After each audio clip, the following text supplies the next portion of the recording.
I did introduce both guests in the beginning of today's program, but since a large amount of the crowd came a little bit after the beginning, so what I wanted to just want to reintroduce the speaker tonight.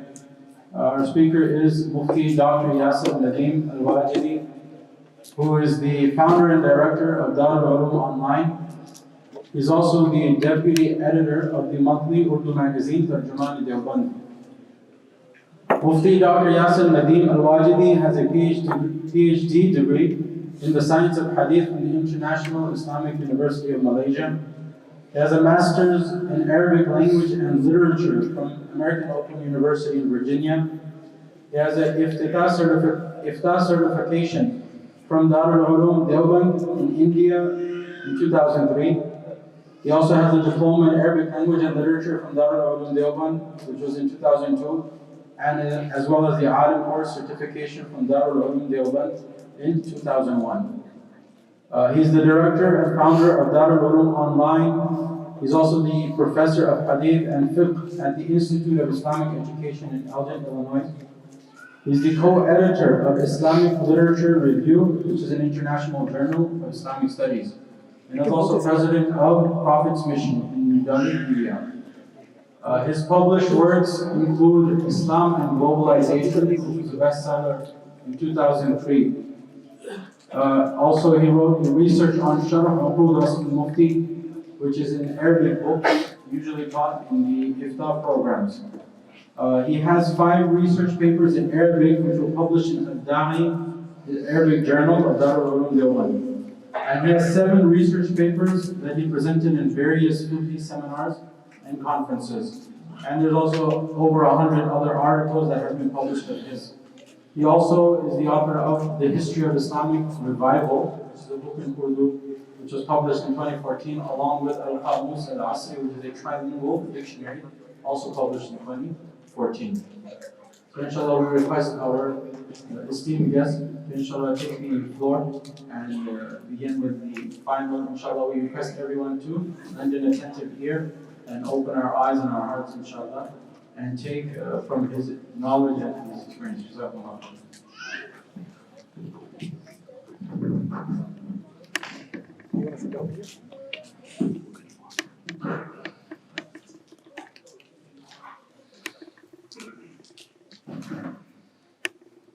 بسم الله الرحمن الرحيم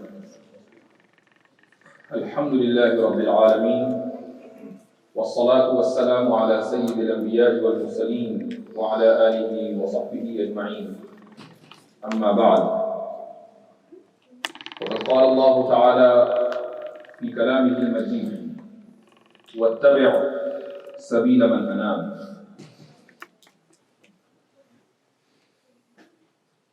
Many times when we learn something new, it's a human nature, we feel proud.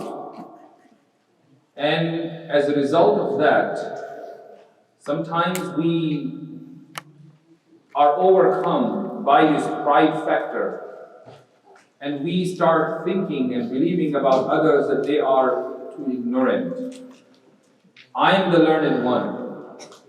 So this ilm, knowledge, sometimes it causes ta'alli.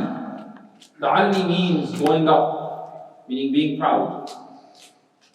So the safest side, if we want to remain obedient human, is that we always admit to ourselves that we do not know much.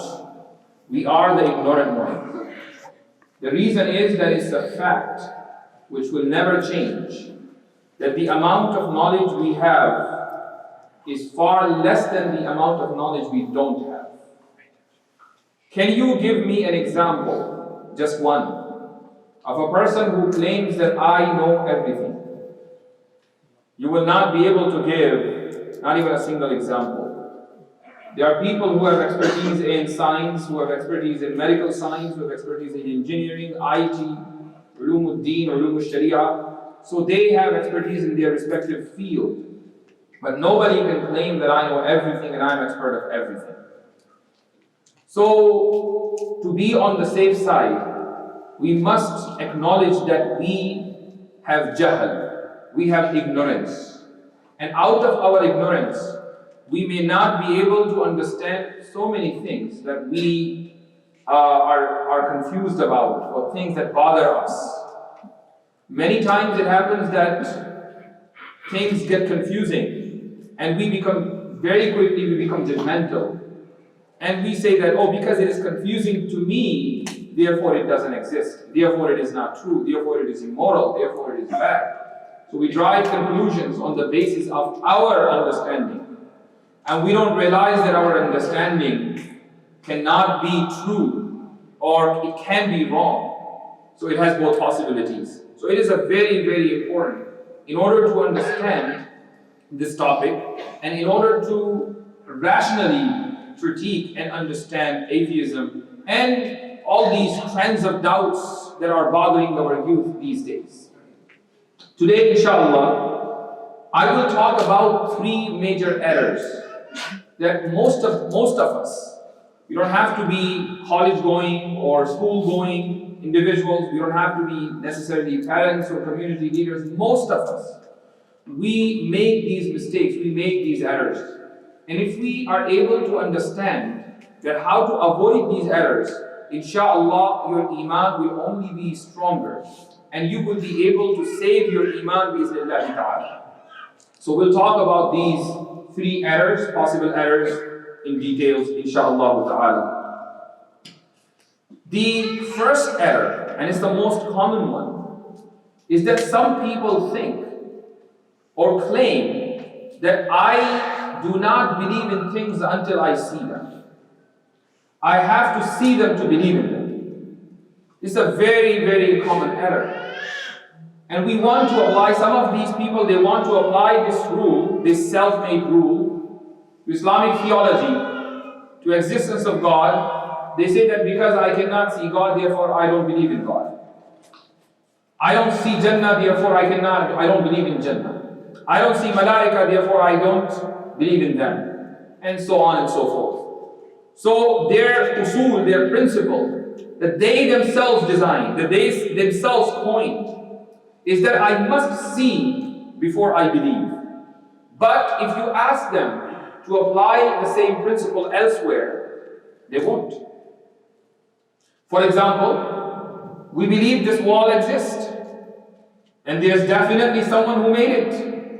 We have never seen that person, but we believe that that person was there. He existed when he made this wall. We didn't see him, but we believe that he existed without seeing him. Someone can say, well, obviously, this wall is the sign of existence of that person.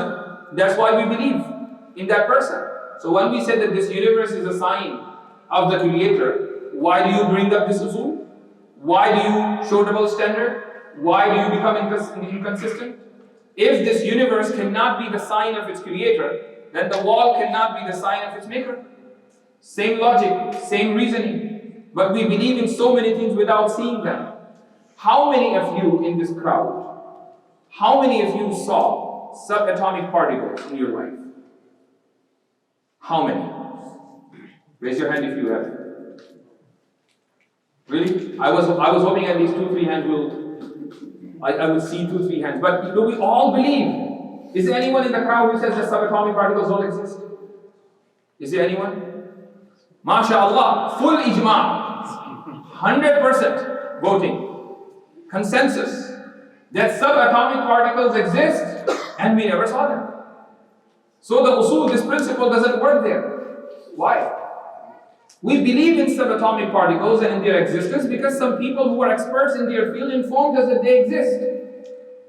So we believe in them, that these people are experts, they know what they're doing, they have access to labs, and in those labs they were able to see the subatomic particles. What if they're lying? What if all of them agreed that let's make the whole world fool? The possibility is there, but we just don't even think of this possibility. We believe that these particles exist because we think that these people have no reason to lie. So this self-made principle doesn't work. when it comes to the scientific field. Let me ask you one more question.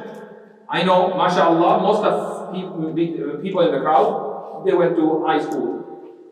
And perhaps you have taken classes in biology, and all of you have heard the term evolution, Darwinian evolution. How many of you have seen macro evolution, not microevolution? And I have to tell the difference first. Microevolution is that at a very, very smaller scale. For example, bacteria, the evolution of bacteria, that's micro level of evolution. The macro level of evolution is when a species comes out of another species. Okay, it happens very, very slowly over the course of millions of years, according to scientists. But how many of them, not how many of you, how many of these scientists have seen macroevolution happening? Not even a single one of them. Yes, microevolution can happen in the lab, but that's in a very controlled environment. You create the environment and the evolution happens. So you have no control over that. When the microevolution was happening at the beginning of the creation, we had no control over that. In labs, we have control over it. So microevolution can be witnessed, can be seen, but at the macro level, it cannot be seen. And a lot of people in the world, all atheists, all liberals, okay, they believe in macroevolution without seeing it. So I wonder that why this usul, this principle applies to the question of God, to the question of Jannah, to the question of Jahannam, to the question of Qiyamah, to the question of Malaika, to the question of Anbiya and divine guidance. What's wrong with these people? That they create a principle and then they don't apply the same principle in other disciplines, but they are too eager to apply the same principle when it comes to the question of Allah. Why are they so inconsistent? Are they trying to just escape from being devout believer in Allah subhanahu wa ta'ala? They just are looking for excuses, and just to give a rebuttal, they say, oh, I believe only when I see, because I don't see Allah, therefore I don't believe in Allah. And they know that this guy will never be able to respond. But you can. A lot of people make this mistake, and it's a big, big mistake. Remember one thing.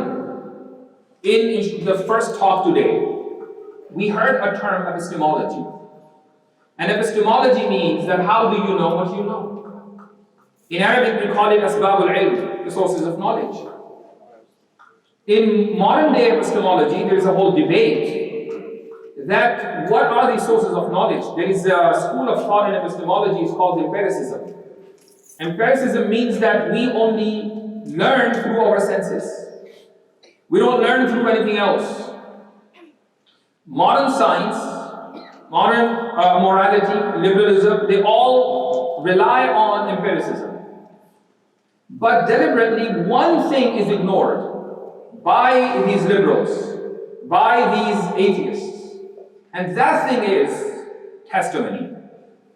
Testimony means shahada. Testimony means al-khabr al-sadiq, true information. Some of you perhaps have heard the name of David Hume. He is one of the fathers of liberalism. He believes in testimony as a source of knowledge. He says that if there is a person from whom you never experience lying, and he tells you something, why would you not believe in that? Of course. It's a commonsensical thing. You believe in it. So testimony is another source of knowledge. So many times we believe in things after hearing those things from credible sources. So when we say that we heard that Allah subhanahu wa ta'ala exists because Rasulullah sallallahu alaihi wasallam, the most credible source, informed us, you have a problem with that? But when scientists tell you that subatomic particles exist, you don't have a problem with that? Did you check their credibility? We have checked the credibility of Muhammad sallallahu alaihi wasallam. But how many times you check the credibility of your scientists that you blindly follow? It's a very genuine question. So, epistemology is a very, very important subject. We need to know that where we get our knowledge, where we get our morality from. So we get our knowledge from senses, we get our knowledge from aql and reasoning, we get our knowledge from testimony. We get our knowledge from intuition. Many things we learn on the basis of intuition. Who tells you that you're hungry? Who tells you that you're thirsty? Who testifies that, mashallah, you're looking hungry today? No. You just feel hungry and you eat. So this concept is very, very important and crucial. That's the first error that usually people make mistake, and we have to pull ourselves out of this problem if we ever face. And we make sure that our children do not make these mistakes. Our friends do not make these mistakes. You give them these examples and question about their principle. The second problem. The second problem is that whenever we find a contradiction between a textual reasoning or textual evidence and a logical evidence, we always give preference to the logical evidence over the textual evidence. And I need to elaborate this. We need to understand that what is the textual evidence, what are its categories, and we need to understand what is the logical evidence and what are the categories. So let me explain the textual evidence. Textual evidence is Quran and Sunnah for us Muslims. For Christians, textual evidence is their Bible. For Jews, textual evidence is Dawah. And for others, their textual evidence is their scriptures. For us, is the Quran and Sunnah. The ayat of the Quran are all qat'i thubut. Qat'i means definitive. They are qat'i beyond any doubt. They are established verses of Allah subhanahu wa ta'ala. Thubut means established. But many of these ayat are qat'i dalala, and some of them are not qat'i dalala, rather they are zanni dalala. What are these two terms? Qat'i dalala means that they are definitive in terms of their denotion to their contents. Whatever we see, we learn from that ayah, that is the only meaning of that ayah, and it cannot have any other meaning. That means it is qat'i dalala. Example is Iyyaka na'budu wa iyyaka nasta'in.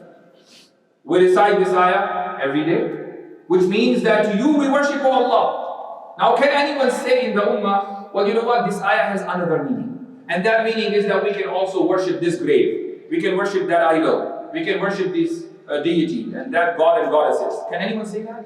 No. Everybody has one understanding, universal understanding, that Allah is the only worthy of worship, because He says in the Quran, Iyyaka na'budu wa iyyaka nasta'in. This is qat'i thubut and qat'i dalala. No other interpretation is allowed. But sometimes an ayah is qat'i thubut, meaning it is definitely an established verse of the Quran, but it can be zanni dalala. There can be multiple understanding. Example.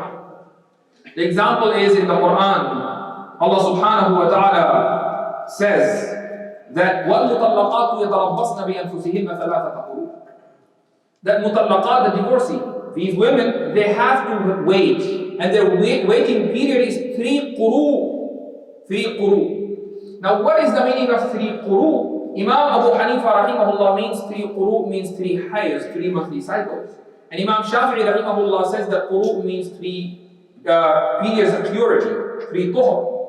You see this ikhtilaf between two giants of the ummah, Imam Abu Hanifa and Imam Shafi'i, and they're disagreeing with each other regarding a word of the Quran.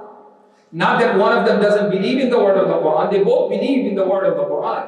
They're disagreeing with each other because of their understanding of this word. So understanding can have, difference of opinion. So, because of this difference of opinion, the ayah, though it is qat'i thubut, but it is not qat'i dalala, meaning its denotion to its content is not definitive. It is zanni dalala. Let me give you an example from the hadith of Rasulullah sallallahu alayhi wa sallam. There are some hadiths that we call them to be mutawatir. Mutawatir means that a large number of Sahaba, companions of Rasulullah sallallahu alayhi wa sallam, narrated the hadith from Rasulullah alayhi salatu wasalam, and they transferred that hadith to the next generation. They did it to the next generation, and every generation the number is only growing. And sometimes it grows up to thousands of people are talking about the same thing. It is mutawatir because all of these thousands of people would not agree on a false information. It just doesn't make any sense.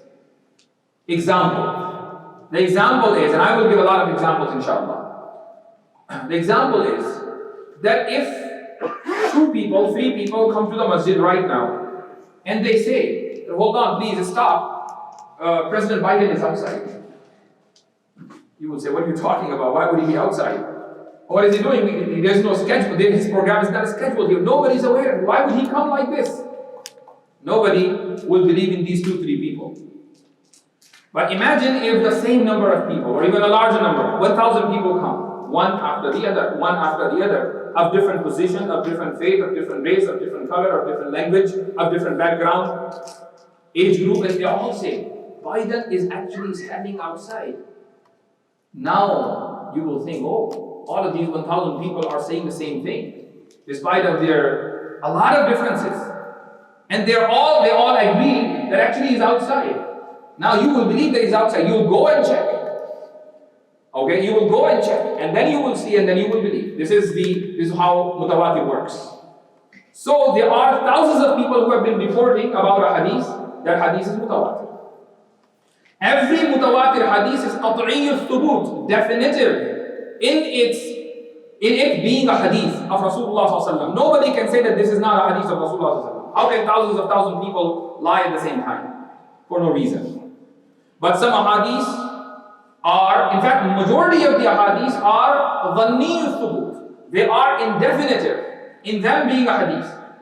For example, a hadith reported by 2 people, 3 people, 4 people. This is khabrul wahid. Most likely it is true. This is how what Rasulullah ﷺ said, but there is a possibility that perhaps these 2, 3 people made a mistake. Not that they're lying, they made a mistake. So the possibility is there. It is called zanni shubut. Majority of the ahadith are akhbarul ahad, and they are zanni shubut. Let me give you an example of a hadith that is zanni dalala, meaning indefinitive in its denotion to its meaning. Example is that Rasulullah sallallahu alayhi wasallam said, "Innamal a'malu binniyat." Famous hadith. Innamal a'malu binniyat. All a'mal are due to niyyah.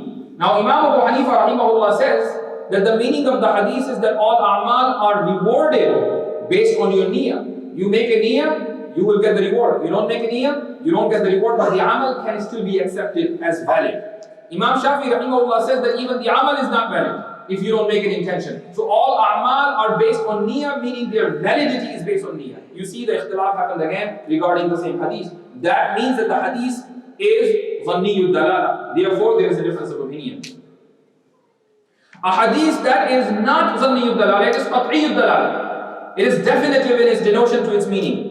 A famous hadith, Jibreel alayhi salatu wasalam comes and he asks Rasulullah sallallahu alaihi wasallam, Ya Rasulullah, when is the day of judgment? So what did Rasulullah sallallahu alaihi wasallam say? He says, Mal mas'ulu anha bi'a'lama min as-sa'il. Mal mas'ulu anha bi'a'lama min as-sa'il. That you and myself, we both are equal in terms of not knowing the date of the day of judgment. Just like you don't know, I don't know. Now, is there any scholar in the world who can say, well, this statement has another meaning? And that meaning is, for instance, hypothetically speaking, that perhaps Rasulullah ﷺ did not know at that time, but he learned later on, or something like that? No difference of opinion. The entire Ummah agrees that even Rasulullah ﷺ did not know when the day of judgment is coming. This is qat'iyyud dalal. So you see, there are different types of evidences and they are different nature. Now let me give you an example of irrational argument. That is qat'i, definitive. Its example is, everybody can understand, 1 is half of 2. Is there any doubt about it? No. No doubt about it. 2 plus 2 equals 4. Can you even imagine that 2 plus 2 equals 5? This is definitive, rational or logical or commonsensical understanding. But at the same time, there is another example. Another example is that something pops up out of nothing. It is the cause of itself. Is it possible?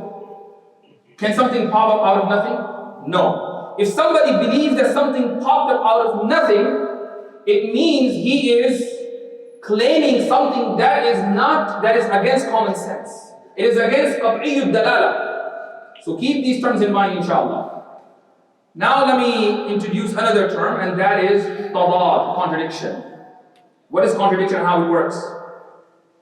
Example. The example is that if I say that Zayd was here with me at 4 o'clock in Atlanta, and another person says that no, Zayd was here at 4 o'clock with me in Chicago. At same time, same person, different cities. For one statement to be true, the other statement has to be false. They both cannot be true. They both doesn't have to be false. But if one is true, the other has to be false. Either he was in Chicago at 4 o'clock today, or he was in Atlanta at 4 o'clock today. This is called contradiction. That as soon as you believe the first one is true, the other one becomes false. Now, after understanding these terminologies, sometimes we see there is a contradiction, apparent contradiction between the first one. There are 4 scenarios as you can see on the screen. The first one on the right side, or the left side actually for you guys, the textual evidence. On the right column you have rational evidence. So the textual evidence is definite and the rational evidence is also definite, and they both are contradictory to each other. Then what do? We do nothing. Why? Because it is impossible. It does not happen. You will not find a single example, not a single example, where you can say that this ayah of the Quran, which is qat'iyyud dalala, which is qat'iyyud thubut, it is definitive in its denotion to the meaning. It opposes this definitive rational argument. Just give one example. You will never ever be able to produce one example. It's impossible. So if this situation, if it never arises, why do we have to deal with it? The contradiction is impossible. That's the first one. The second example is that you have indefinite textual evidence and you have indefinite rational evidence. They both are indefinite. They both are zanni. What do we do in this case? And I think I will have to give an example for that. The example is that in the Quran, Allah subhanahu wa ta'ala says, Kullun fi falakin yasbahun. Everything is revolving in its orbit. Everything. Kullun. Now, some people used to believe in the past, some mufassirin, that kullun does not mean all. Though linguistically kullun means all, but sometime in the Arabic language the word kullun is also used for most of the things. But many mufassirin, even in the past, held this position that all means all. Every single body in the space is moving, it has haraka, it has motion. Kullun fi falakin yasbahun. And the older model of science believed that it was called the stationary model. The sun was not moving, it's still. But imagine in those days, when the Greek philosophers, when the Western philosophers were holding this position, many Muslims were saying that kullun fi falakin yasbahun means kullun, everything is moving in the space, even the sun. So here, what did they do? They said, doesn't matter how many rational evidences you provide, that rational evidence has the possibility to be false in the future, and it turned out to be false. Now science does not believe in that stationary model of the sun anymore. So it had the possibility of being false. Therefore it was zanni, it was indefinite. But the ayah of the Quran, kullun fi falakin yasbahun, were also zanniyud dalala. But look at the mufassirin. Mufassirin said that we'll give tarjih, we'll give preference to the textual evidence over the rational evidence, because the rational evidence can turn out to be false tomorrow. This is how we deal with this situation. They both are zanni. We will go with the ayah of the Quran, though it is zanni yudala. We will go with the hadith, though it is zanni yudala. Because the zanni yudala rational argument can change tomorrow. And there are many, many examples. Another situation is that you have textual definite argument or evidence, and you have indefinite rational evidence. Indefinite rational evidence. And you have definite textual evidence. What would you do in this case? Easy. You go with the textual evidence. Why? Because it is definite. Why would you not give preference to the rational evidence? Because it is indefinite. Example. The example is, imagine you saw in a CCTV camera, the CCTV footage, that somebody committed a crime at 11 o'clock during the daytime. You can see the video footage is there. What does it say? Is the rational reasoning to believe that yes, he committed a crime. But then someone comes and he says, no, actually, how can you do that? Because at 10 o'clock, I saw him leaving Atlanta, he was going to New York. Now this is like a textual evidence. This is like a textual evidence. In this example, there is a possibility that this person actually left for New York just to show people, and then he came back and he committed the crime. The possibility is there. So what will you do? You will go with what you are seeing, and you will say, well, no, you're not lying. Actually, you saw that person leaving, but he was just pretending that, just to show his innocence, he came back and committed the crime. Now, another example to understand this situation, when we have naqli qat'i and aqli zanni, meaning we have rational evidence is indefinite and textual evidence is definite. This example from the Quran is evolution and the theory of creation. Allah subhanahu wa ta'ala claims that in the Quran that He created Adam and Hawa alayhi wassalatu wassalam. On the other hand, there is a theory, it's called the theory of evolution. Apparently, it denies the existence of someone who's called Adam. Apparently, I'm not saying definitively. It denies the existence of Adam and Hawa alayhi wassalatu wassalam. And therefore, atheists, they become atheists because of the theory of evolution. They say, well, evolution doesn't prove that human beings were created and Adam alayhi salatu wasalam was created and then he came down to this earth from Jannah and so on and so forth. Now you ask yourself, is the theory of evolution, is it definitive? Can it change in the future? It can. It can change in the future. It's actually changing every day. There are more and more information. And the evidences that are presented these days, many of these evidences are fraudulent. They're fraud. Just Google, some of you, if you Google it right now, Google this word, fossil record scam. And you will have tens of examples of all those scams that these scientists have been doing in the past for the last 100, 200 years to make the whole world fool that they have fossil records that prove that evolution is true. If this is your argument, then your argument is fraud. The most important, the most credible fossil record that they have, one of the most, is called Lucy. It's the example of a species called Australopithecus afrensis. And initially it was believed in early 70s when it was discovered that we have found 42% bones, on the basis of which we can say that actually this is Australopithecus afrensis. And then it was the first creature that was doing bipedally. It was actually walking on its 2 feet. But then after a decade, they said, no, it wasn't 42%, it was 22% bones. What happened to the remaining? We never discovered 42%. We only discovered 22%.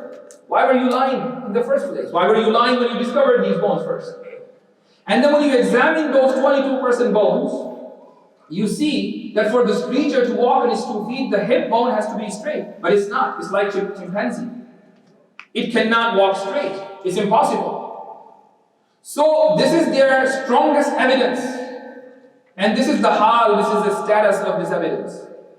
So you have, I'm not saying that this theory is completely garbage, I'm not saying that. But I'm raising serious questions about its credibility because it is irrational evidence that is not definitive. It is based on induction. Anything that is based on induction can never be definitive.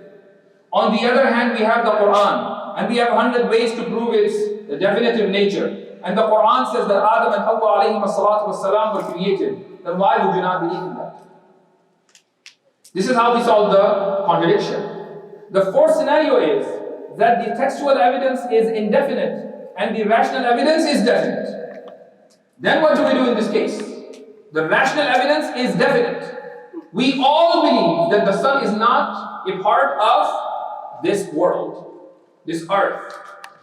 It's not here, it's not like next door. It's outside. It's not attached to this globe that where we reside. It's a concrete, definitive, rational evidence. But on the other side, we see an ayah of the Quran in Surah Al-Kahf. Allah subhanahu wa ta'ala says, وَوَجَدَهَا تَغْرُبُ فِي عَيْنٍ حَمِئَةٍ. And Zulqarnain saw that the sun was setting in murky water. Really, it was setting in murky water? For it to set in the murky water, it has to be part of this globe. It has to be tiny. So this textual evidence contradicts with the concrete, definitive, rational evidence. What do we do in this case? We will try to understand. We will not reject any textual evidence if it has already been established. We'll try to understand what the ayah means. And we will take the rational evidence which is definitive as it is. So we understood the ayah. We say that it was Zulqarnain, when he went to the place where he was able to see the sun setting, he felt, wajadaha, he felt it, he thought as if it was setting in murky water. It was not actually setting in the murky water. He realized it. He's explaining his, the way how he thought. Imagine if you go to the seashore and you see the sunset. What do you see? As if it's setting in the water, in the ocean. But we know that it's not setting in the ocean. So, what did we do? We tried to interpret the ayah and we took the rational evidence as it is. So whenever you see apparent contradiction between a textual evidence and the rational evidence, this is how we solve the problem. This is a very important chart. Then, I have to move on to the third error that most of the people make. In fact, most of the youth make, unfortunately. The third error is that some people believe that mu'jizat and miracles are impossible. And if they are impossible, therefore, they cannot take place. And therefore, all these reports about miracles happening in the past. The she-camel of Salih alayhi salatu was coming out of the boulder. Ibrahim alayhi salatu was thrown in the fire and he came out safe from there. Rasulullah split the moon, and when he put his finger in the cup of water, and that water became sufficient for hundreds of people, a lot of barakah in food. All of these things, people think that they are impossible. And because they are impossible, therefore they cannot take place. This is the third error that many people, they make. How do we solve this? How do we understand that? Let me give you an example for that as well. Keeping in mind that Anbiya alayhi salatu wassalam are the ambassadors of Allah. Imagine there is a king who assigns somebody as an ambassador. This ambassador goes to public and he says that the king assigned me as his ambassador. The people say that we don't believe in you. What is your evidence? How can you claim that you are an assigned ambassador of the king? Do you have any proof to provide? And he says, well, I can give you a very strong evidence. Why don't you come with me to the king? And I would request the king that something that he would do unusual, and he will do it, inshallah. So he brings these 4 or 5 people to the king and he says, Mr. King, can you please get up from your place and then you sit down. You go up and down 3 times. And the king says, yeah, why not? He does it. So these people will have irresistible knowledge that the person was not lying, he was speaking the truth. He is actually the ambassador of the king. Why the king would never do these things. He did it unusually, going out of the way, opposing his habit. He did something. That's what convinces people. When Allah subhanahu wa ta'ala shows miracles, what does he do? He shows to us things that are unusual to us, and we think that they are impossible. Imagine if you have a massive fire out there in the field, and you wear a suit, a special suit, and you go into that fire, you will come out safe, no problem. Why? But if you don't wear that suit, you will not be able to come out of there alive. Because the fire, which is the cause of burning, it will not burn you because you have a higher cause active. The higher cause that is active is your suit that you have put on. This higher cause is blocking fire from burning you. When Allah subhanahu wa ta'ala shows something which is against our habit, not his habit, which is against our habit, then it doesn't mean that Allah subhanahu wa ta'ala has cancelled all the causes. Allah subhanahu wa ta'ala activated the higher cause. He activates the higher cause. Everything that happens in this universe is the result of cause and effect. And Allah subhanahu wa ta'ala says in the Quran, وَلَن تَجِدَ لِسُنَّةِ اللَّهِ تَبْدِيلًا. You will not find in the sunnah of Allah any change. What is the sunnah of Allah? Cause and effect. But sometimes we're too habitual of seeing and understanding certain causes. For example, we know when the parents meet, children are born. That's a common cause. It's a habitual cause. But Allah subhanahu wa ta'ala can create people, can create children, can create human without their parents. Adam alayhi salatu wasalam was created like that. Isa alayhi salatu wasalam was created without his father, without a father. So the cause was there. Jibreel alayhi salatu wasalam actually had to come to Maryam. Rasulullah, when Adam alayhi salatu wasalam was created, Allah subhanahu wa ta'ala said, kun. The sabab was kun, the sabab was there, but it was a higher sabab. Just because we don't know certain asbab and causes, that how they lead to certain effects, it doesn't mean that those causes don't exist. If we don't know something, it doesn't mean that it doesn't exist. Our ignorance is not a proof of anything. So when it comes to mu'jizat, and we try to understand these mu'jizat through science and through other fields, we make a big mistake. If we believe that Allah subhanahu wa ta'ala is al-qadir, He's omnipotent, and He can do whatever He likes to do, He doesn't even have to say kun. Allah subhanahu wa ta'ala, for us to understand, says that if He intends to create something, He says kun and it becomes.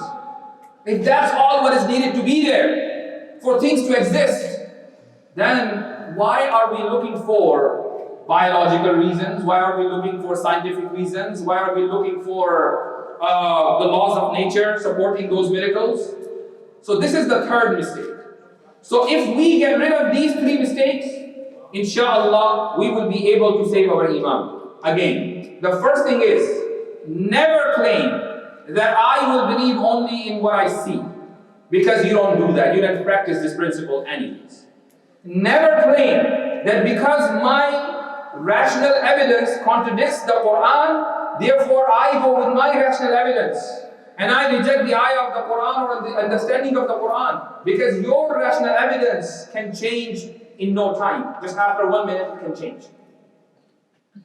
The third is that whenever you come across miracles, never think that these miracles are impossible. They're not like, 2 plus 2 equals 5. This is impossible. They're not like that. They are unusual to us. And for everything that is usual is usual because unusual is there. If there was no unusual, how would you understand something is usual? Is it possible? We understand something to be usual because unusual is there. So unusual things that are miracles of Allah subhanahu wa ta'ala are there. They are true. They take place and they follow sunnatullah. The system of cause and effect. It's just we don't understand the causes, the natural causes, the normal causes that we are habitual of. Imagine if the multiverse theory is true. Imagine if there are more than 4 dimensions. Some people say there are 11 dimensions. Things would be the same in the 11th dimension? Things would be the same in the 10th dimension? No. There's a very famous example. Very famous, many of you have heard. Imagine if I draw some pictures on this surface. And imagine these pictures, these drawings have life. They are 2-dimensional. And we are 3-dimensional creatures. they will not be able to see us. We will be able to see them because they are in 2 dimensions and we are in 3. So we are superior than them. If they are talking to each other, we can understand that, we can see whatever is happening. But if we put our finger into their world, they will feel something is there, but they will not be able to see.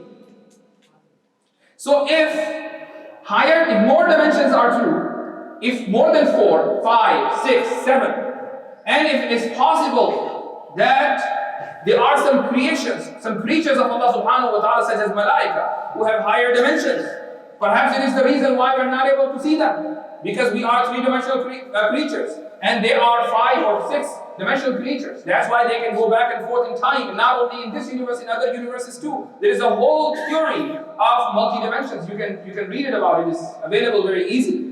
Now what happens when you achieve another dimension?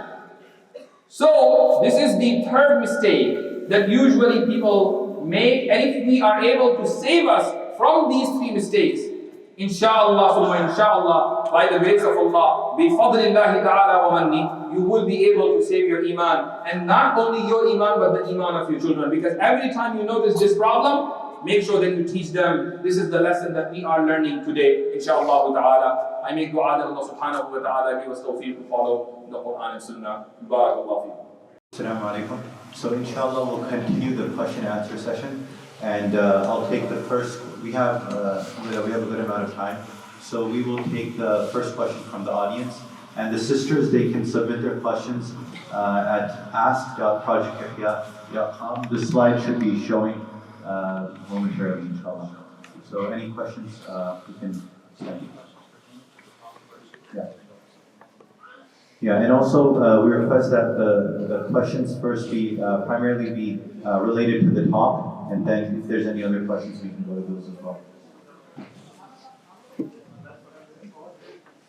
So I'll start with one from the forum. So we have a lot of questions. I think the topic was too dry, so some people don't have any question, but it was important. I realized that it will be a lot. It will be dry, and people will have hard time to understand that. But these are the discussion that should take place in these types of workshops. This is why we are here. This is why we have half day spending here in this masjid, mashallah, so that we understand things that we usually won't be able to find other places. So the first question that I'll ask for is it's an objection that macroevolution can be seen from the evidence, such as the fossil record and genetic data of species. I've already responded to this question.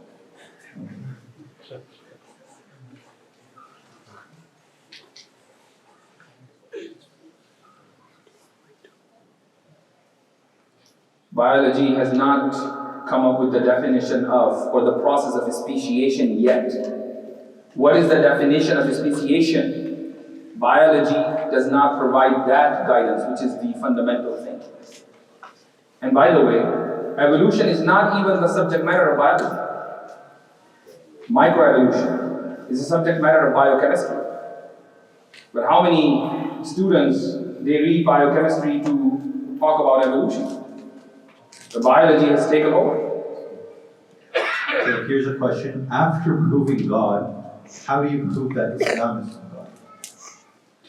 Okay, good question. After proving God, how do we prove that Islam is from God? If there are 2-3 possibilities, Islam, Christianity, Judaism, Hinduism, add few more possibilities, equal possibilities, they're all like equal participants. There's a competition going on, and we don't know who to win, and we're claiming, this team will win. Then it will be a dogmatic claim. But if there is no other possibility, if the possibility is only one, and that is in the deen indallahi Islam. How come? What is the meaning of Islam? Islam means submission to the will of Allah. A lot of people say Islam means peace and this and that. Islam means submission to the will of Allah subhanahu wa ta'ala. Now if we believe that Adam alayhi salatu wasalam is the first human, do you think that Adam alayhi salatu wasalam didn't submit to the will of Allah? He was going against the will of Allah all his life? No. So he was the first Muslim. His wife was the second Muslimah. What about Nuh alayhi salatu wasalam? What about Ibrahim and Isa and Musa alayhi salatu wasalam? They were all submitting their will to the will of Allah. So did the Prophet Muhammad sallallahu alayhi wasallam. All Anbiya, all prophets did the same thing. So before Rasulullah sallallahu alayhi wasallam, people who used to follow the footsteps of Isa alayhi salatu wasalam without calling him God were Muslims. Before Isa alayhi salatu wasalam, people who were following Musa alayhi salatu wasalam according to the actual words of God, Kalamullah in Dawah, they were Muslims. People who used to follow Ibrahim alayhi salatu wasalam were Muslims. Now that we follow Rasulullah sallallahu alayhi wasallam, we are Muslims. One can say, why not Christians? Or how come we cannot call them Muslims? Or the Jews? Well, for this claim to be valid, for their claim to be valid, they have to show something. Actually, some sort of valid document has to be there. Their valid document is the most invalid thing in the world, which is Bible. Ask them, is it preserved? They will say, no, it's not preserved. So if they themselves admit that Bible is not preserved, and this is the document they rely on to prove that they are justified, to prove that we will definitely go to Jannah, to prove that we are the children of God, and this document is not even valid according to them, then Islam is the only option. Because Quran is the most valid and authentic document. Without any change. Without any change. One can say, okay, what is the proof that the Quran didn't change? We will not provide any proof. We ask you to prove that Quran changed. And then we will respond. Because whoever claims that the Quran changes, it is his responsibility to provide the argument. Let me give you an example. Suppose you live in your house for the last 10 years. Somebody is standing outside. He says, well, this house is not his, it is mine. Now you as a resident of the house, do you have to provide any evidence, any proof? No, just continue living. It is his responsibility. You want to claim, you go to the court, present some documents. Why? Because his claim is against the status quo. So whenever your claim is against the status quo, you have to provide the evidence because you are the plaintiff. So when we claim that there is no change, and someone claims that there is a change, his claim is against the status quo. His responsibility is to provide the proof that, look, this is the change. And now you prove that Quran, that this change is not valid, or is a da'if hadith, or is a mawdu hadith. Now what is your response? We will respond. So just because, they don't even have a, logical position to ask us for any evidence that Quran never changed. I hope I answered the question. So another question, on the topic of concubinage and female slaves, why weren't the females' duties only subjected to labor like men? Why did there also have to be sexual affairs amongst the obligations of female slaves, especially when there is already 4 wives allowed for men in Islam? Okay, good question, but again, the question is based on today's emotions. Men in those days, in fact, countries, tribes, the most important thing for their survival was manpower. They needed more and more men to survive. It was the question of their survival. They didn't have destructions of, weapons of mass destruction. Only Iraq had. So they didn't have these weapons. So the thing is that the only thing that they could survive with is more and more manpower. And the only way they could get more and more manpower if the women were there as concubines, they had intercourse with them with their consent, and they have children. And these children were not declared second-class citizens. They became our a'imma, our fuqaha, our muhaddithin. Ikrimah, who is the mawla of Ibn Abbas radiyallahu anhu, among the tabi'een, he is considered Ra'isul Mufassirin, chief of all Mufassirin. Nafi', who is the mawla of Abdullah ibn Umar radiyallahu anhu, among the muhaddithin, he is called Sayyidul Muhaddithin. Okay, so this was the value and importance that was given to the children of concubines and slaves.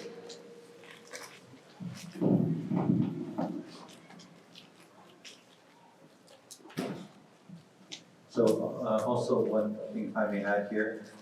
Basically, in war, this is one thing that I also heard, that war itself is a necessary evil, right? So there's the fact that even weapons, that's an evil which we don't want to have to use, but because for a greater good, for a greater purpose, we end up using that evil, right?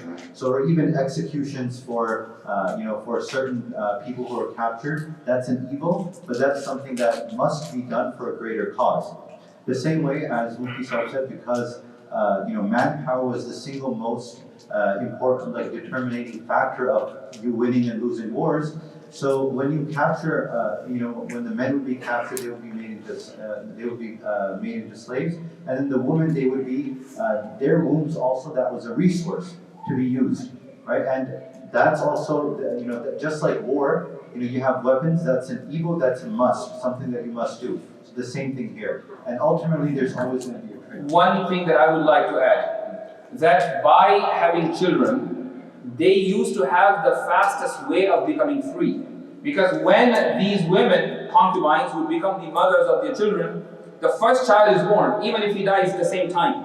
She becomes Ummul Walad. And Ummul Walad's status is different than the normal concubine. The status is that she cannot be sold. And she will automatically be free if the master dies.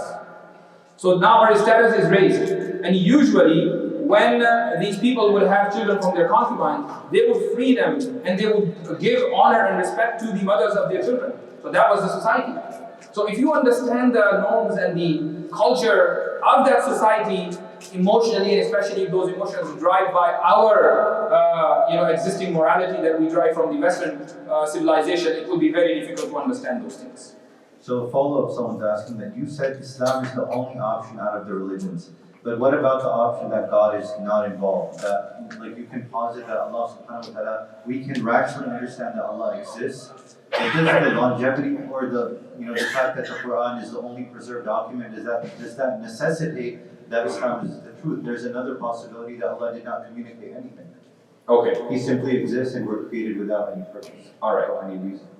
Allah subhanahu wa ta'ala, the possibility is that did not communicate with us. And He just left us exploring Allah Azza wa Jal on our own. If it is true, then Allah Azza wa Jal will be disqualified from being God right away. Right away. Why? Because Allah Azza wa Jal, the Creator, He has noble characteristics.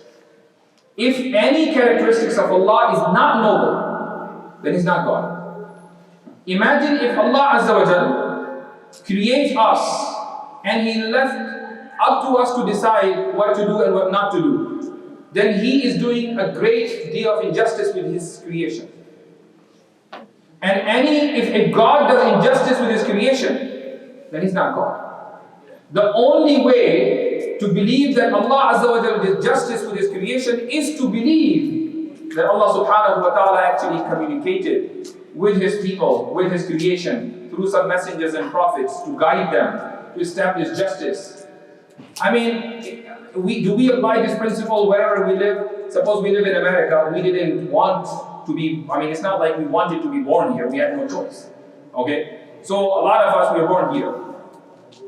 Now we say, well, the government should leave it up to us. Whether we follow law or we don't follow law, we all should make our own laws. If that happens, it will not be a country. It will be an animal kingdom, where one will be killing the other.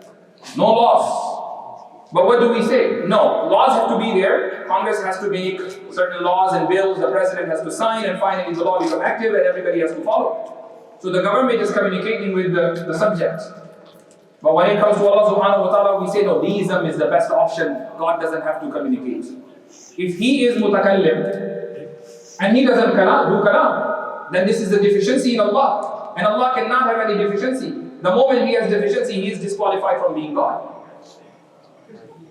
Yes. Why, follow-up question, why now we believe in an evil God? Why is it that evil must be seen as a deficiency? Very good question.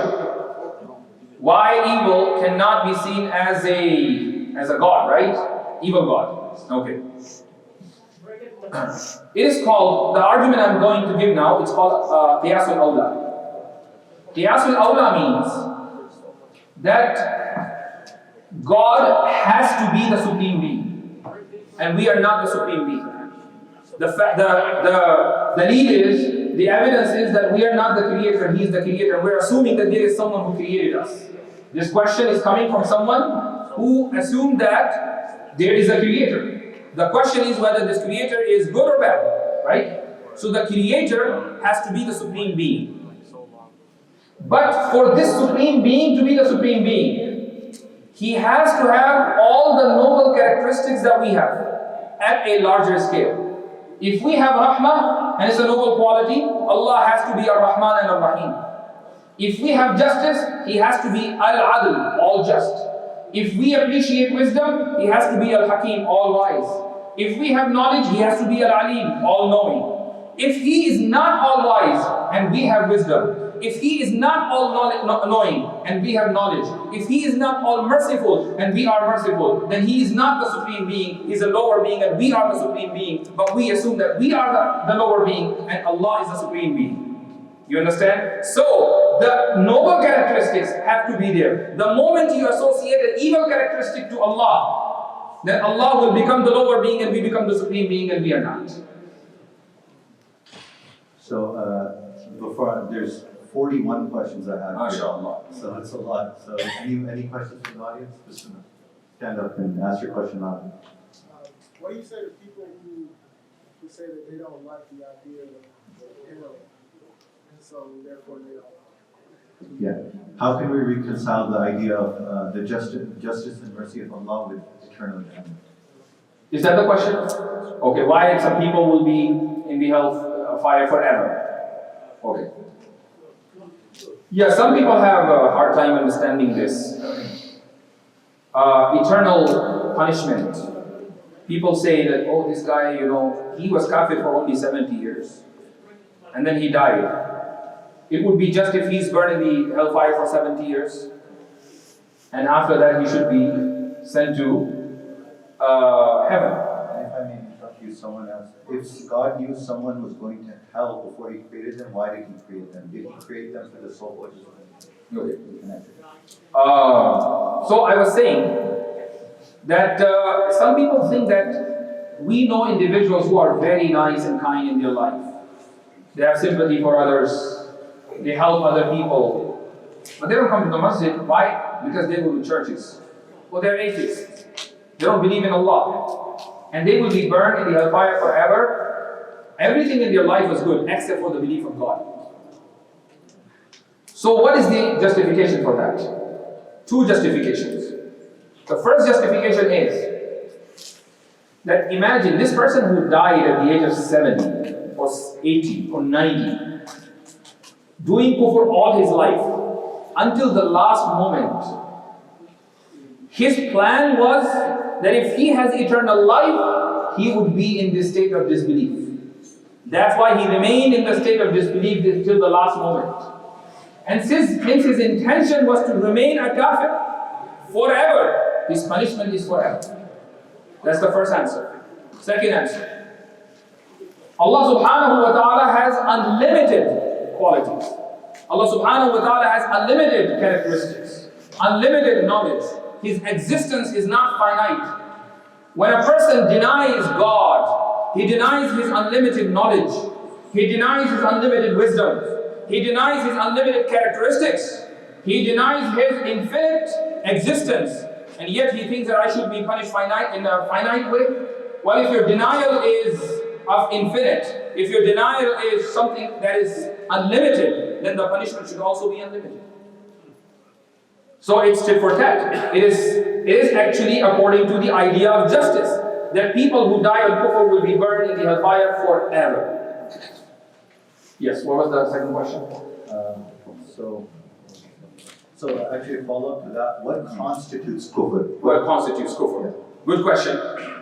Because a lot of ulama, a lot of people, they say that when the ayat of kufr come, it doesn't apply to everyone, and they bring quotes from the ulama that show this is a spectrum, that until the hujjah is established and so on. Okay. That will, I will bring again those terminologies that we were talking about, qat'iyyu dalala and qat'iyyu subut and all. If a person denies any textual evidence that is qat'iyyu thubut, it is definitive in it being established, whether it is a hadith mutawatir, it is an ayah of the Quran, then he becomes kafir if he denies that. If a person denies dhanniyyus subut, anything that is indefinite, whether, well, it has to be a hadith qawl wahid, then he will not be a kafir. He will not become kafir. So this is the standard rule. Now, sometime we've seen people in the past that, they issued fatwa of kufr against somebody. And just because they call somebody kafir, would he actually become kafir? Not necessarily. Based on my understanding, it is possible that this guy is denying an ayah which is qat'iyyu thubut, or he is denying an understanding that is qat'iyyu dalala. But according to his understanding and Allah's knowledge, according to Allah's knowledge, he is not committing any of those things. So my fatwa of kufr can be wrong. Just because if I am giving fatwa against somebody, it doesn't mean that my fatwa is the final hujjah. No, I can be wrong here. However, one has to act upon his ilm, upon his knowledge. So, a lot of people have this problem with the terminology of kufr, and they say that it's a very derogatory term, and Muslims call it the people kuffar, and especially the Hindus have this problem that you call us kafir and you call us mushrik, and immediately after that they quote this ayah, and then you say that you kill mushrikeen where you find them. So this type of understanding that they have developed. I always say one thing. Here's the deal. We will call you kafir, you call us kafir. You call us kafir based on your understanding, and we are. Based on your religion, we are kafir. Based on our religion, you are kafir. What is the proof? It's in the Quran in Surah Al-Mumtahina. Allah subhanahu wa ta'ala says that Ibrahim alayhi salatu wasalam said, لَقَدْ كَفَرْنَا بِكُمْ, that we have denied you. Ibrahim alayhi saying, we have done kufr of you. Meaning, we are a kafir according to you. We deny your faith, your religion, your ideology, your worldview. Because kufr means to deny. So we are denying your ideology and your religion. You want to call us kafir? Go ahead. We don't mind. Because we have this term. In fact, every religion has this term. You will find the word disbeliever in English translations of Dawah and Injil, Bible. You will find the word disbeliever in Vedas and in Gita and many other Hindu scriptures. So the concept of disbelief exists in every religion. And are people who have never been exposed to Islam doomed to eternal Jahannam? Yes, that is another important question. People who never heard about Islam. Suppose someone lives in a remote area. What's going to happen to him? There are two opinions among the scholars. And we can only give preference to one opinion over the other. None of these, we cannot say that this opinion is 100% accurate, that one who disagrees with it will be kafir. We cannot say that.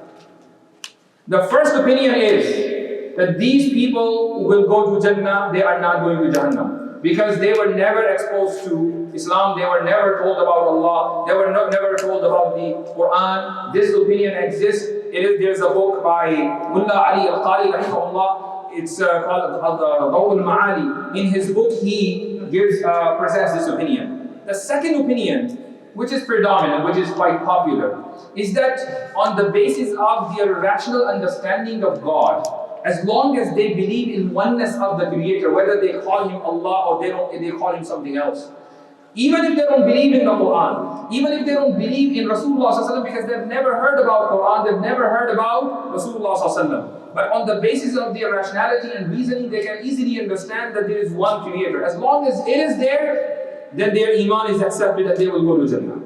Why? Rationally, people can understand that because the same people who live in these forests, they have their own system of worship they developed. They worship spirits and souls and things and whatnot. So based on their rationality, they developed a system of worship. It means you can use your rationality and develop another sound system of worship.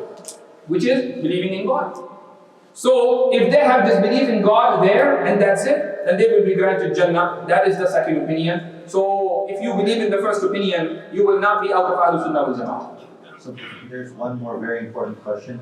Is it related? Because we have Question here. It was a very popular one, so I'll take this. Uthman radiallahu anhu burned different versions of the Quran.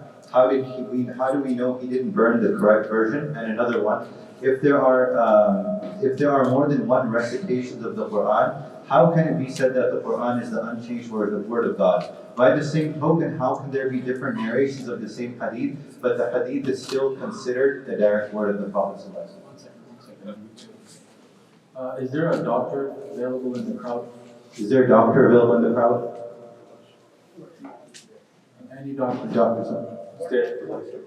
Inshallah, you can just go with Yasir, inshallah. Follow Brother Mudassir.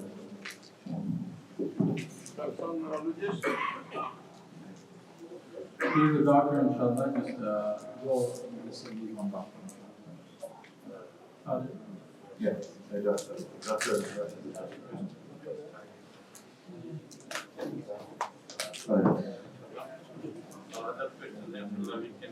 I think it's what is this the last question? No, we can have more because some brothers, they're waiting. Inshallah, we'll take, how many, can you raise your hands, those brothers who have a question? 1, 2. We'll take 2 more questions after this. Okay. After this question. Sayyidina Uthman ibn Affan radiyallahu anhu, with the consensus of companions, burned the copies of the personal copies of the Quran. Some Sahaba radiyallahu anhu had 1 surah written, some had 2 surahs written, like that. And they had these surahs written according to different qira'at. So Sayyidina Uthman ibn Affan radiyallahu anhu collected all the copies. It's a long topic, I'm just giving you the summary. He collected all the copies and he made a standardized copy of the Quran. In fact, he made, according to one narration, 7, according to another narration, 8, and according to the third narration, 9 copies of the Quran. And he sent each copy to different cities of the Islamic world along with 2 qurra. So every copy was sent, for example, 1 copy to Kufa, 1 copy to Damascus, 1 copy to Baghdad, 1 stayed in Medina, 1 went to Egypt. And with each copy, there were 2 qurra from the Sahaba who would go there and who would teach the Quran from that copy, and people would make, they would write the Quran, their own personal copies. Now the question is, that how do we know that this is the right copy? Well, Uthman ibn Affan radiallahu anhu wasn't alone. He was the supervisor of a committee that had 10 Sahaba radiallahu anhum who executed this task. In fact, all the Sahaba radiallahu anhum participated in this task of compilation of the Quran for the second time. It didn't happen for the first time. The first time it happened during the time of Abu Bakr Siddiq radiallahu anhu.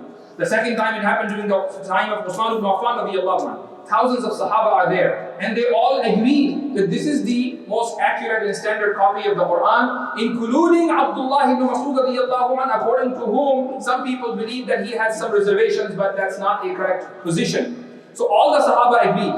If ijma and consensus happen, then we have to believe that this is the accurate copy and the most authentic copy of the Quran. So that's, what is the following? What was the other thing? 7 variations.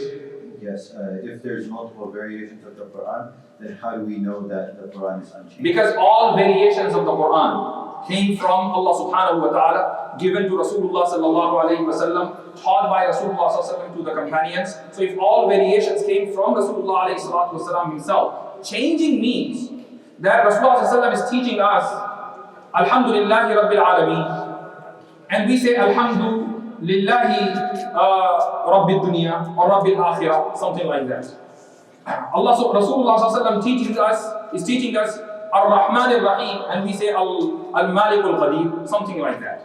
So we are now changing it. We are now adding our words to the Quran. But if Rasulullah sallallahu alayhi wa sallam is the one teaching the Ummah different versions and different words of the same ayah, different versions, variations. I wouldn't say version, my bad. I should say variations. Versions are different, variations different. So if Rasulullah sallallahu alayhi wa sallam himself is teaching the ummah different variations of ayat of the Quran, then there is no change. Change can only occur afterwards, in the time of Sahaba or the time of Tabi'een. Whatever variation of the Quran, whether 7 or 8 or 20 or 100,000, were given to the Sahaba radiallahu anhum. They preserved every single variation as it is from Rasulullah alayhi salatu wasalam, and with utmost honesty delivered to the Ummah. So claim that there can be a change, that claim is unjustified. So we'll take the last two questions. Who had those questions? Can you stand up? Yes. Yes, stand up. I have a question regarding like the LGBT community. I just want to know your opinion. How they become so powerful that even in schools, like middle schools, high schools, elementary, their existence is there because of the kids. They are talking about it, and in the colleges also they are much more prominent. And like what we could learn from this community, like how they have come up, though they are very small in size, but they have overcome. So the question is that the LGBT community, they're so small, such a small minority, yet they're so how have they become so powerful? Is there anything to learn from how such a small minority has gained so much power? And also, someone had asked that, they have basically anybody who tries to raise a voice, there's not even room for debate. You're just canceled, you lose your job, X, Y, Z. So. And there's a reason, because people are afraid of talking about it. I'm sure almost everybody in this crowd agrees that this is the worst thing that's happening to mankind today. It's the worst thing. We all agree. But how many times do we speak up against it? We don't. And I have to give this example. This country has been witnessing a famous debate about abortion. Whether people have to be pro-choice or pro-life, this famous debate. Evangelical Christians, they never gave up. They always believed that abortion is an immoral act. They always believed that we have to be pro-life and abortion should be banned. They have been fighting and raising awareness for last 50 years. Okay. They were raising awareness for the last 50 years. Finally, the Supreme Court changed its verdict. 50-year-old verdict. It's a big win for a smaller community. And now the whole world is going crazy. The European countries are going crazy. How can American Supreme Court change its verdict about abortion? There is a controversy going on Twitter and the social media platform. What is it called that? Famous. A child was put in a picture. Yeah. Okay. Inshallah, the word will come to my mind. It's a company actually. So there's a controversy going on Twitter. There is a minor child, 7-8 years old. She's standing, and there are documents, and these documents are scattered. And if you zoom in those documents, you see that it's a Supreme Court verdict about abortion. So those documents are spread, meaning as if I don't care about these documents. And the way how she was picturized, that as if that she has just, done intercourse. So they are celebrating sexual intercourse with children. This is an ad by a company, and it caused huge controversy on social media just day before yesterday. It's that recent. Okay. So the point is that we are too afraid to talk about these issues. We have to be very clear that this homosexuality thing is haram in Islam. We cannot allow that in our spaces, personal spaces, private spaces. We cannot allow our children to study these materials. But how do we influence our schools? Just like people in Michigan did. I'm sure many of you have seen those videos. When the school board was bringing this new curriculum that was supporting LGBT, the entire Muslim community stood up and raising, Nara Takbir, Allahumma. So we have Nara Takbir only when, great Sheikh comes and he becomes too emotional and he says Nara Takbir. But when it's time to say Nara Takbir, we're all silent. So those guys, mashallah, they left a great example for the rest of the Muslim community, not only in this country, in all the Western countries. So we have to speak up. If we live in the West and the West thrives that we have freedom of expression, then where is our freedom of expression? How come we don't speak up? If we take this thing for granted tomorrow, you will see that an LGBT couple would be walking to the masjid and will be asking Imam that we want to be married and you have to perform it. And the Imam will be forced legally that he performs this marriage. If he refuses, then he will be, he will face consequences on the basis of discrimination. This will happen. So we have to speak up. This is related to not only our aqidah, it's related to human race. It's a big question against human race. But it is possible only when we speak up and we raise awareness. And don't think that there are not many people out there who will support you. Millions of people who don't even believe in Islam, Christians, Jews, they have to be traditional. They will support you. Unfortunately, I'm not saying everywhere, but many of our religious leaders, imams, they have interfaith dialogue with pastors, with rabbis, and with other religious communities. But I don't know if they talk about these issues. They should talk about these issues, especially if you are communicating with traditional Christians, evangelicals, and many Protestants, not all of them.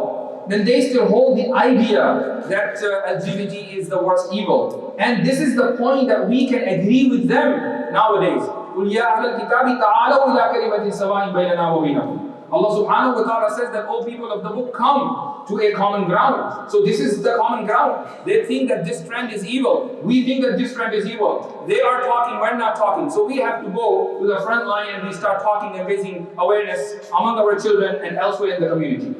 Someone had asked that should we allow our kids to have friends who are of such tendencies in school? It has a very negative consequences. I was giving an example yesterday of an incident that came to my knowledge a few years ago, that there was a girl in the state of California, and mashallah, California is Iraq. All the fitan comes from there first.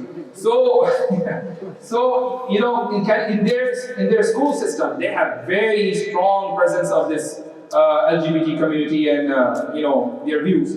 So this girl, because of the peer pressure, she started saying that I am transgender, or I want to change my sex, or I feel like I'm a boy, or things like that. So they moved from California to Illinois. And the mother she called me and I said, why would you come to Illinois?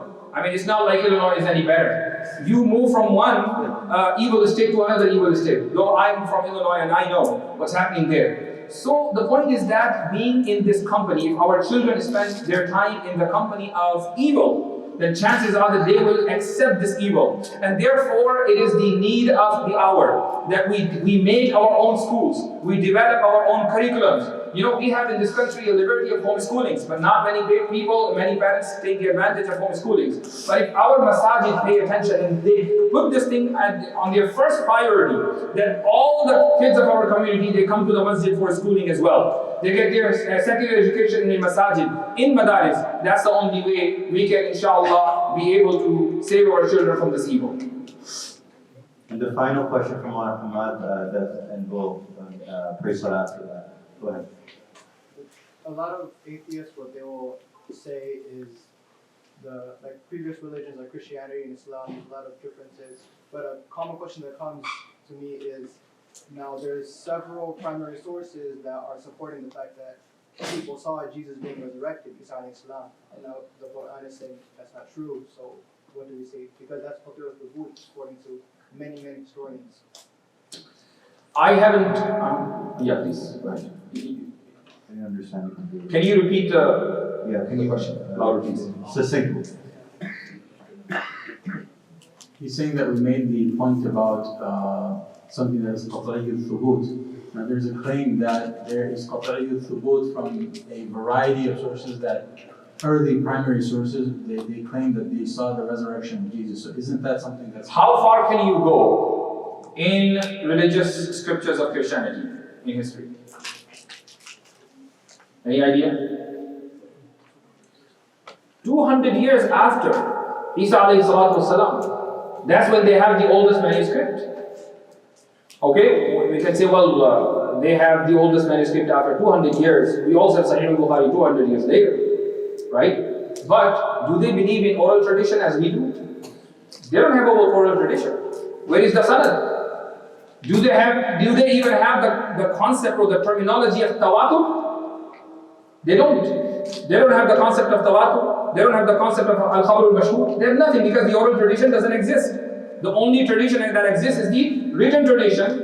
And in terms of written tradition, the oldest manuscript is 200 years after, or 300, 200 something, 200 plus years after Isa alayhi salatu wasalam. Yeah, if you establish qat'iyya, meaning definitive knowledge, from that point onwards, then their claim about Isa alayhi salatu wasalam's crucifixion cannot be justified. Because you have to establish this qat'iyya from now all the way till the time of Isa alayhi salatu wasalam. And that is not established. Once you have multiple narrations, then you no longer have to look for a snap. What are the narrations? How many? Enough that historians, they agree that it's definitive. Just because one historian is saying it is definitive, it becomes definitive. Of course, for all the Christians, it is definitive. For all the Christians, it is definitive. What we have to examine that what makes a definitive. Either you prove a textual evidence from the time of Isa alayhi salatu wasalam that doesn't exist, or you prove oral tradition with the concept of tawatur in your tradition that doesn't exist. Then how can you prove that it's definitive? One of the two has to be true. This kid has been, trying for long. You have a question? You forgot? How did Allah communicate to Muhammad like the Prophet? How did Allah communicate to the Prophet? Is that your question? Yes.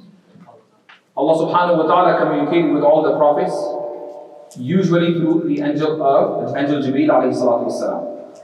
So he would command Jibreel alayhi salatu wasalam to convey a particular message to different anbiya, and Jibreel alayhi salatu wasalam would come and convey the message.